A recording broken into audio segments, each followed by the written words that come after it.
Welcome everyone to the latest in our Ask the Experts webinar series. Today our topic is the challenges and opportunities with mobile workforces and unified communications. And we're going to be exploring about mobile working and how to get the most out of working remotely and from having mobile enabled workforces. Some of the information that we're going to be sharing today come from a couple of pieces of research that we at TeleWare have commissioned recently. In the first of these pieces, we carried out a survey in conjunction with CensusWide, where we asked 2,300 UK workers for their thoughts on flexible and mobile working and the technology that enables or indeed hinders their working lives. For the second project, we asked a company called DJS Research to undertake a qualitative and quantitative piece of work where we explored in more detail the pros and cons of mobile working, exploring the types of things that employees and employers would like from technology to make this as productive as possible. We'll also be explaining how Recall, which is a new app that provides a second number on any mobile device or mobile phone, can eliminate the need for two mobile phones.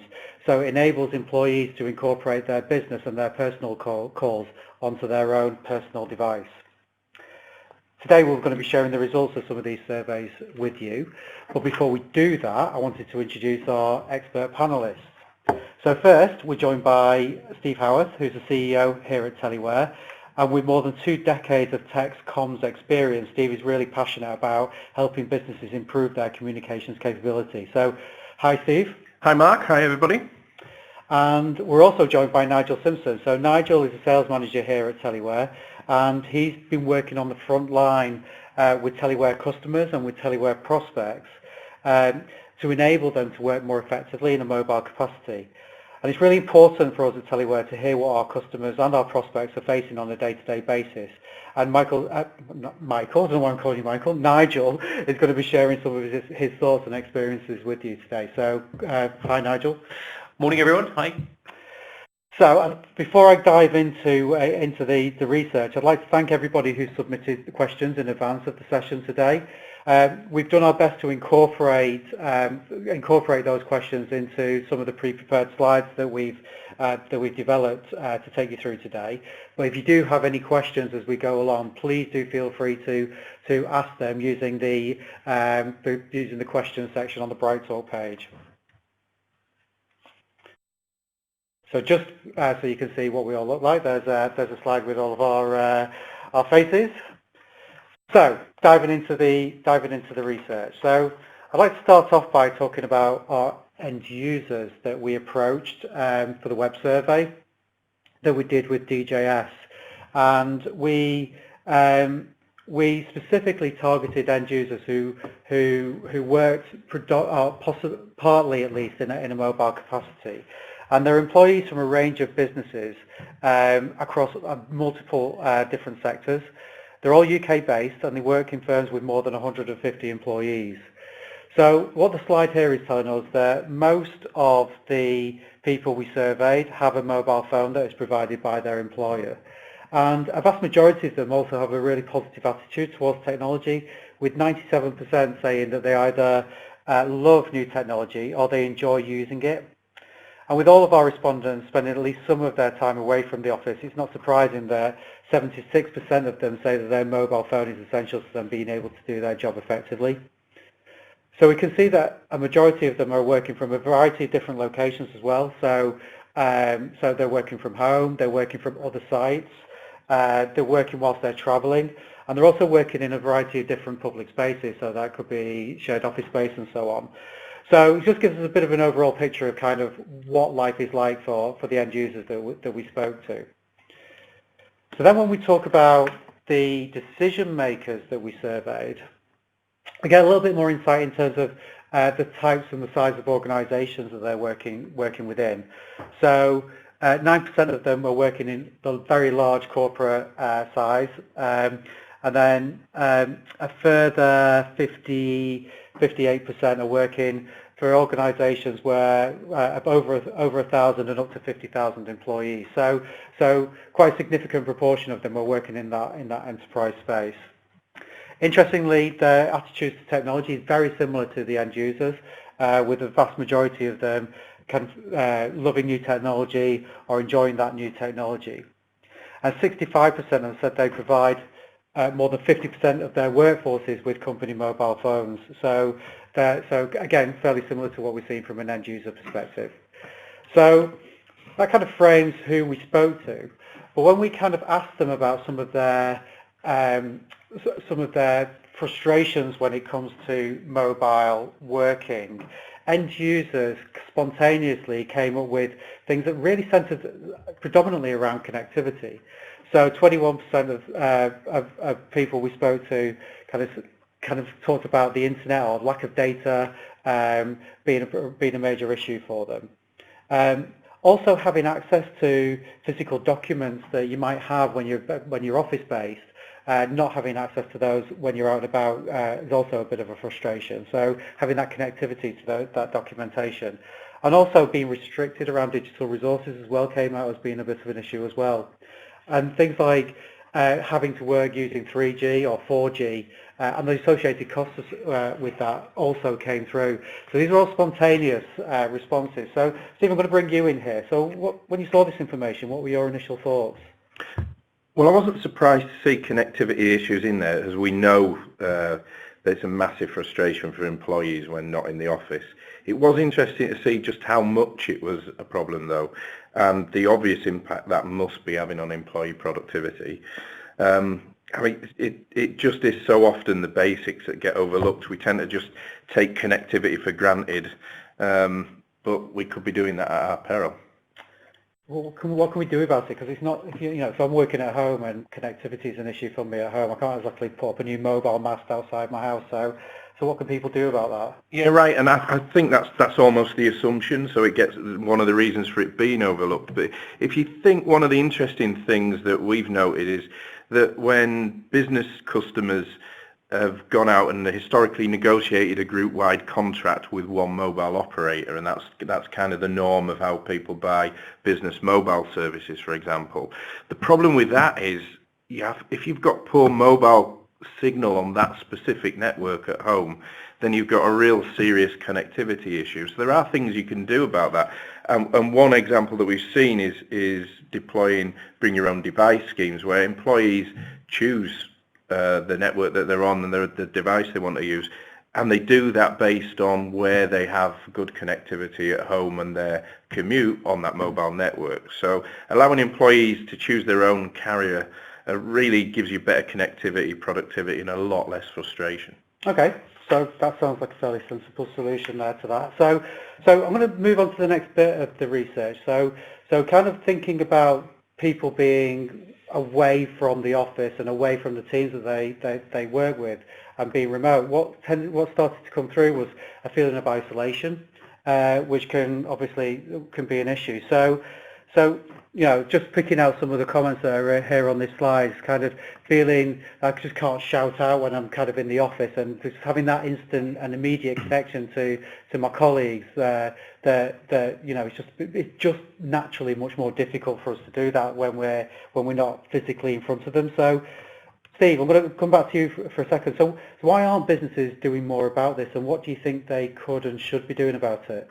Well, I think one of the interesting bits from the research is that the difference between what managers and employees were saying in the survey. So there was just that general belief from managers that this problem's already solved, or in many cases they're just simply unaware of it altogether. There's already a lot of good corporate messaging systems and the likes for keeping in touch, and they've already been deployed. But what we see is that, one example would be there's lots of activity around the Microsoft product suite, for example. So there are these tools within organizations for keeping in contact. But when we dug a little deeper, the real story seemed to be that difference between what managers thought was going on and what users are actually doing. So we saw, particularly where users were using mobile devices, they were taking it upon themselves to resolve the issues and had started to use applications such as WhatsApp and the likes for business. And initially that starts from the more social elements of work, just keeping in touch, but that gradually seems to incorporate the more sensitive information, which could have a real impact on data security. It just creates that fragmented communications infrastructure with personal and business devices, which there's just no structure and control to it. Okay, so something that kind of people need to be bearing in mind as the kind of new technology comes to the fore. So Nigel, I'm going to bring you in here. So we then provided respondents with some prompted answers. So again, sticking with the end users for a second. So when we look at this next slide, what we're seeing is that connectivity still dominates, but what we are also seeing are a couple of other things that come through, and particularly wanted to pick up around this point around being unable to take notes when I'm out and about on the move. And we're seeing that quite a lot of people are working when they're traveling, and I could imagine, and I know from my own personal experience, that that's a problem for me. So are you seeing this as being something that is important? Yes, absolutely. Yeah, it's really interesting in terms of the research. We've seen that, as you've got noted there, that 69% of people have actually noted that they have an effect of not being able to take notes, for example. And that was, to your point, recently sort of played out in a customer meeting that we had with the recent customer, where they very business functions are traveling around. They're sort of like butterflies, really, sort of coming in and out of the office. Finding it very difficult to actually physically take notes when they're actually on the move. So the great thing about TeleWare, and we'll come on to this a little bit later, but we've designed our application, the recall application, to do what we call on-demand recording. So you can simply press star at the in the call, and it will record that call right from the beginning, and it's securely as well in a portal, which you can then go back and actually listen to at your leisure. You can actually take notes from that when you're in a much better position. So we've got a solution to that real challenge. Okay, well, seeing as you started to touch on recall, I think it's only right that we actually introduce it properly. So could you tell everybody what recall is and how it works? Yeah, sure. So Recall's a mobile application, and we've really designed it for a number of things, really, simplicity and user experience in mind. So what is it? Well, it's an application that provides a second number on a personal device. So it enables business audio and SMS. And the key point here to note is that we've designed it. It's not a voice over IP application, which there are several out on the market. This has been based around GSM. Therefore, you have a far superior audio quality than voice over IP. And all of TeleWare's applications, one thing that to note as well is we test and develop everything in-house. We don't offshore, we don't outsource any of that development. And what we get really great feedback from customers as well. So I'm pleased to sort of announce on this call that we will be launching later on in the year IM and persistent group chat. So that will help employees really stay connected and increase that collaboration that we've just been talking about. All right, that sounds interesting. Sounds good. So who's using it? What types of businesses are kind of already taking up recall? We've got a wide-ranging group of companies that are using recall, and that's from small business right through to enterprise. But I'll give you one example around a large, well-known tier bank that we recently provided recall services to. So what was the problem? Well, the bank was really facing a challenge of outdated mobile technology. The cost of the service and the provision of support was very high. Poor employment productivity, and corporate social responsibility was pretty bad because basically charging 2 mobile phones within the business. So we worked in partnership with that bank to introduce an opt-in scheme for recall and for the services across the bank, and the outcome's been absolutely fantastic. We've been able to improve their connectivity. The users are really delighted because they've got actual choice now. They can use their own device, which typically we found is actually much better than the bank provision mobile, so they can actually use their own personal phone, and it led to much better productivity within the bank as well. We work really closely with that client actually on a continual basis to actually get valued feedback, and we've actually developed and continue to redevelop the recall application based upon their feedback. And finally, I guess I'm sure as you probably would expect, security was a really big major concern for them, and TeleWare went through sort of rigorous security reviews with the team, and it was great news. We passed with flying colours. Good to hear it. And so thinking about that security angle, Steve, for a second, because I know, go back to the research, we actually found that security and GDPR came out as being really strong considerations for both the end users and the decision makers. So in a post GDPR world, what approach should businesses be taking when providing apps for business use, particularly if they're going to be used on employees' phones? Yeah, I mean, we've seen two approaches in the past, really. I mean, you've got one end of the scale where lock everything down and just try and avoid data security breaches by really controlling that and saying, in some cases, no mobile phone use for business, or certainly really restricted mobile phone use for business, which just has a negative impact on employees' effectiveness, productivity and engagement. On the other hand, side of the scale is completely open system, so just maximum freedom, allow anyone to use whatever they want, whenever they want, however they want. But that brings too much risk for your data, which increasingly isn't just a data risk, it's a risk for the entire business with GDPR and the size of the fines that are potentially there.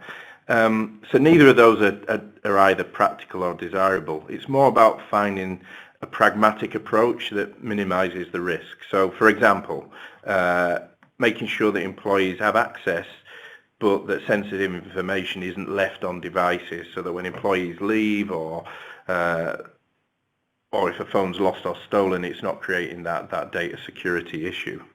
And is that something we're doing with Recall? How are we kind of incorporating some of that into Recall? Yeah, well, for example, so Recall adds a second mobile phone number to a personal device, but it also means that calls, texts and contacts are kept completely separate from the personal call list and the personal messages and the directory on the device itself. So therefore, it's all held within a secure application with its own logins, etc., and it's controllable by an administrator. So if they need to, then an administrator can lock that application out. So, for instance, if a device was ever stolen, then even if somebody could get on your mobile phone, there wouldn't be any of those messages or contacts available on there.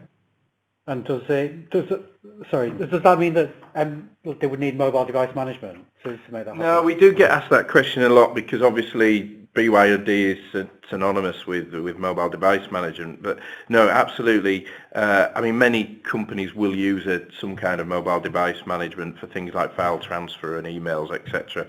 But it's perfectly possible to use Recall without. In fact, because we don't sit in that secure container of mobile device management, then it's more easy for users to get access to.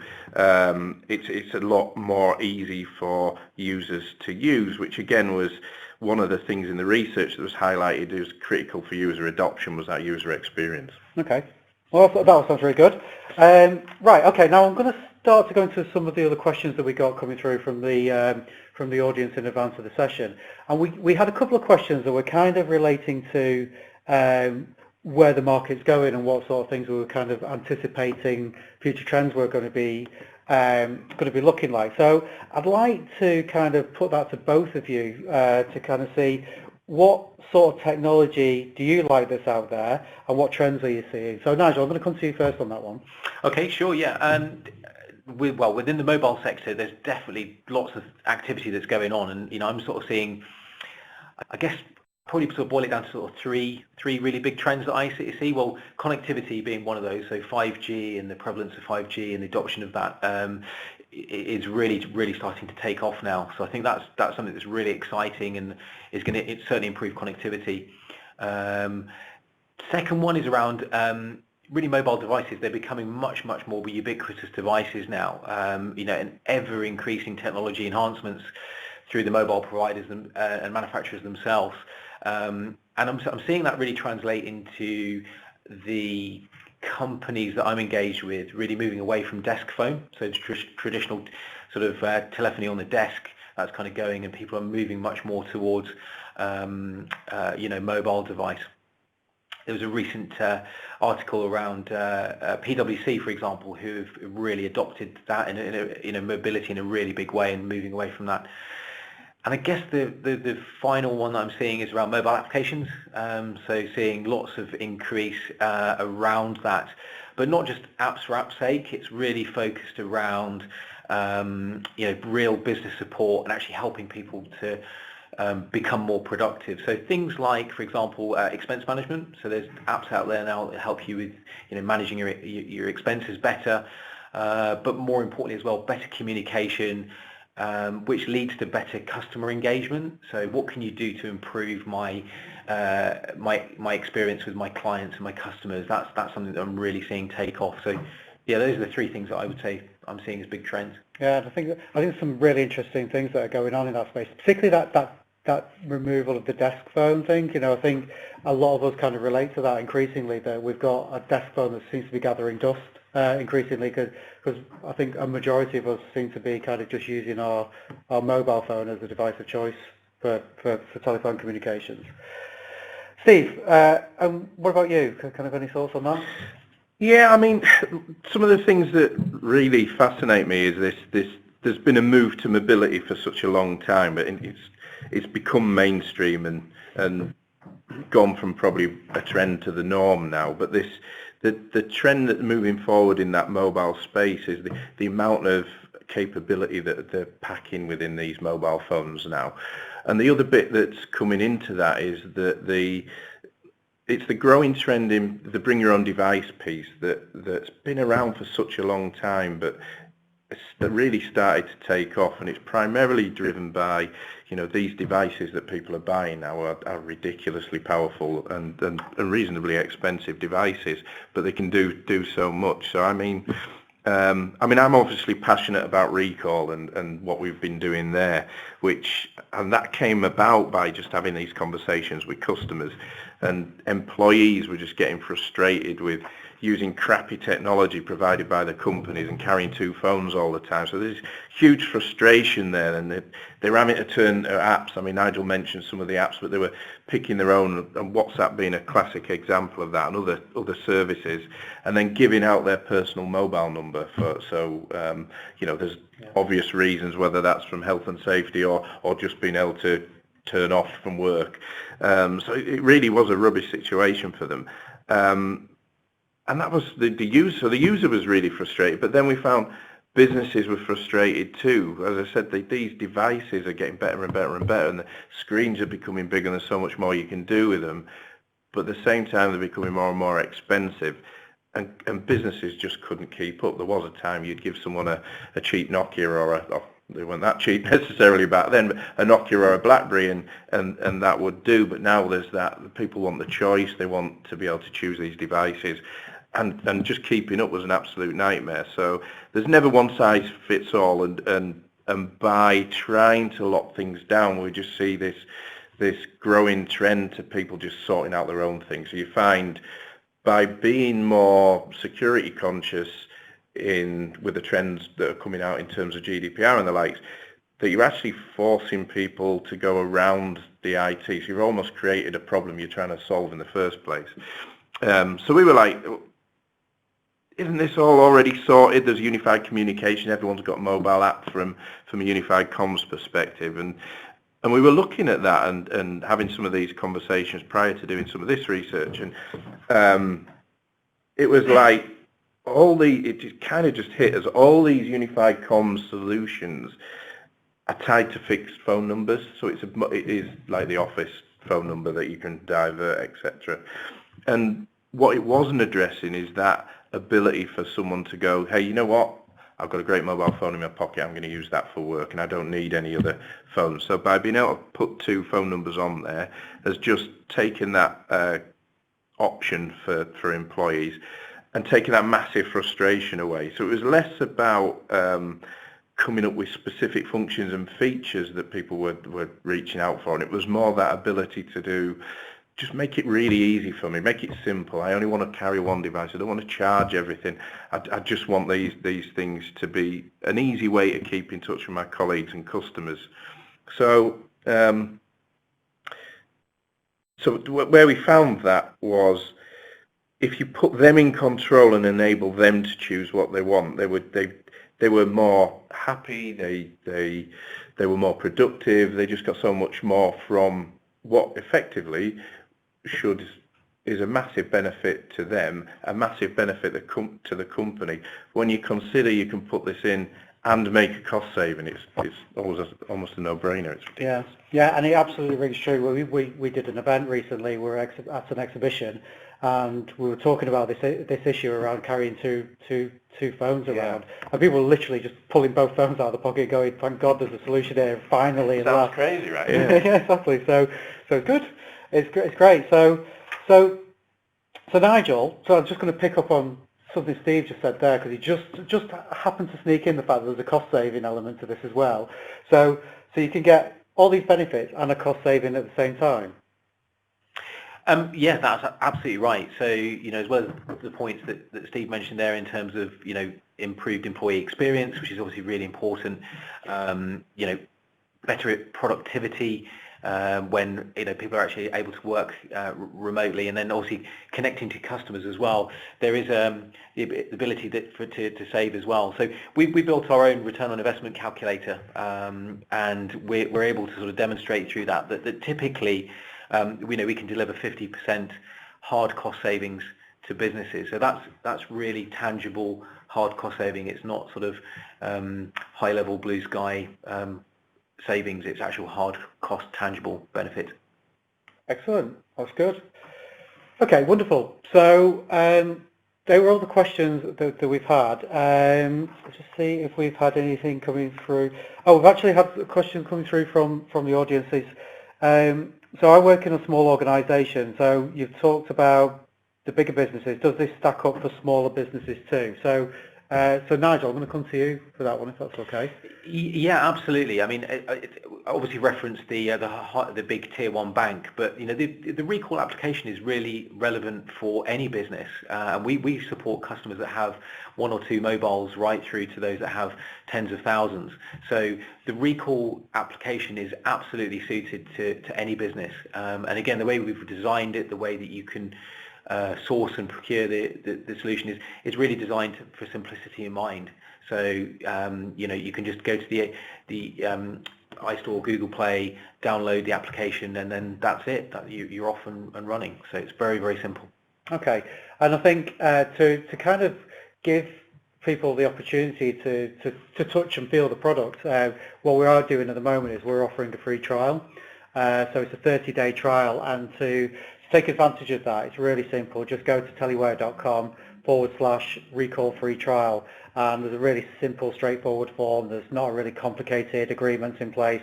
So I would encourage people to go along to the website and to register for the free trial. Okay, wonderful. So before we wrap up, I just wanted to just to summarise some of the things that we've covered off today. So first of all, I was thinking that it kind of seems like there seems to be a significant shift towards mobile working. However, with that comes significant frustrations. But interestingly, both from an end user and from a decision maker perspective, there's a really positive attitude towards technology. So it seems to be that technology is playing an active role in helping to overcome some of those frustrations. And I think for anybody getting products right to help overcome some of these connectivity and other communications issues, I think that there's a real opportunity to make life much better for organisations and for the employees that work within those organisations. BYOD is really important to employees, but also to employers as well. And by kind of looking at something like recall, you can also incorporate a cost saving, which is great. And data security, GDPR, those are issues that also came to the forefront, both from an end user and also from a decision maker's perspective as well. So any kind of products that you're looking to incorporate into your communications infrastructure need to ensure that you've got those elements covered off. Okay, wonderful. So I'd like to thank you both for your time today. There's been some really good discussion there, and I think hopefully it's been really interesting for our audience. Just a couple of other things that I would just like to mention before we finish. So first of all is on that cost saving element. So one of the things that we will do as part of the free trial offering is do a cost analysis on what your specific cost savings might look like. We estimate that could be in around 50% on mobile costs. So it could be more, and it could be slightly less than that, but we think it's going to be around that sort of amount. So there's some significant savings to be had there. So when you get in touch with us, we'll go through that information with you. The slides from today's session are available to download. So just download them from BrightTalk. And also we've loaded up our latest white paper, which is around productivity and employee practices and how embracing mobile working could put an end to the productivity problem. So that's available for everybody to download today. So without further ado, I'd like to wrap up. Thank you very much, Nigel, and thank you very much, Steve. Thank you. Bye, everybody. Thanks, Mark.